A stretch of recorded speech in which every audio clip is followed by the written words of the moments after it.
The king of corporate has returned in the 4th entry in this series of Would You Rather when it comes to hair loss. You get to decide between having a perfect head of hair for the rest of your life, but there's going to be some kind of major trade-off.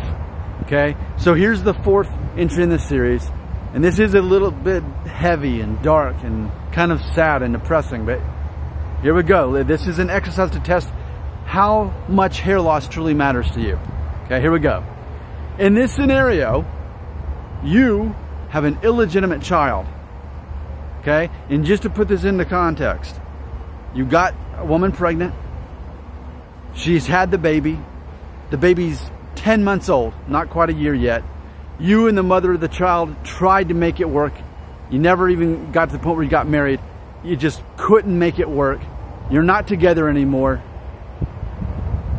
And now you have this child that may or may not be a part of your life, but either way now you've got to think about child support payments. You've got to think about how active you're going to be involved in this child's life. You've got to think about are you going, you know, as far as dating goes. Well, now you've got a kid, like Ross Geller on Friends, right? He was in a similar situation. He was briefly married to the mother of his child. Of course, it's funny because as I bring this up, and I didn't think about this right off, but I regularly mention David Schwimmer with his juvenile hairline, his perfect head of hair, or maybe too perfect head of hair. He was in that situation, you know. So how would you like to go through life having it seems like I feel bad even saying it out loud, but that's what the term means.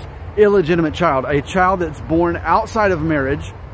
And again, in this scenario, to make it extra dark, there's no possible way it's going to work out with you and the mother. It's not like you get, it ends up working out and you end up getting together and now she's your wife. No, she was never your wife. She never will be your wife. Okay, and it's not even that you're a single dad. It's just that on the dating scene or whatever, now you've also got a child to think about, to provide for in some way, child support, whatever it is.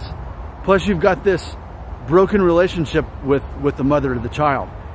But you get to have a perfect head of hair. Whatever you want for hair, you get to have your whole life. You'll never have to worry about hair, but you will have to worry about a child. And more so than just like in my situation where I'm married and have 2 kids.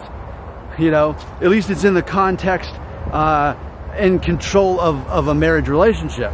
You don't even have that. You have a child. You have another human being that you're responsible for in some capacity. But in this curse, you could never be married to the mother, and you wouldn't want to be either because you just couldn't work it out.